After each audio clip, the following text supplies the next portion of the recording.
দীর্ঘ ৩০ বছর পর কাশ্মীরের উলার হ্রদে প্রথমবারের মতো পদ্ম ফুল ফুটেছে, যা কাশ্মীরের শোভা বাড়ানোর পাশাপাশি স্থানীয় বাসিন্দাদের আয় রোজগারের নতুন পথ তৈরি করেছে।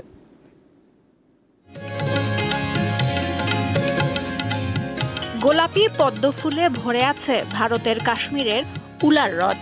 এটি এশিয়া মহাদেশের অন্যতম বৃহৎ মিঠা পানির হ্রদ হিসেবে পরিচিত। কাশ্মীরের বান্দিপোরায় পাহাড়ের কোলে উলার হ্রদের অবস্থান।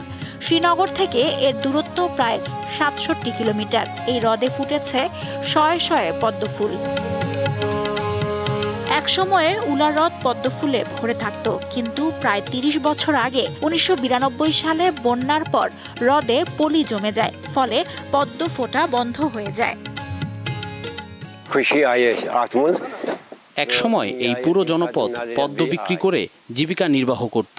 আমাদের সেই সুদিন আবার ফিরে এসেছে। স্থানীয় ভাষায় পদ্মের কাণ্ডকে বলা হয় নাদ্রু। কাশ্মীরি রান্নার অত্যন্ত জনপ্রিয় উপাদান পদ্মের কাণ্ড। ওই এলাকার বহু পরিবার একসময় নাদ্রু সংগ্রহ করে জীবিকা নির্বাহ করত। ছোটবেলায় বাবার সঙ্গে পদ্মকাণ্ড তুলতে যেতাম হ্রদে। বন্যার পর ভেবেছিলাম আর কোনোদিন হয়তো আল্লাহর উপহার ফিরে আসবে না।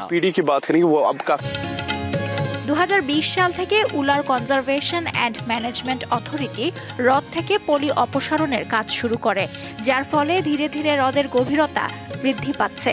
গত বছর পরীক্ষামূলকভাবে হ্রদে পদ্মের বীজ ছড়ানো হয়। চলতি বছর পদ্মে ভরে উঠেছে এই হ্রদ।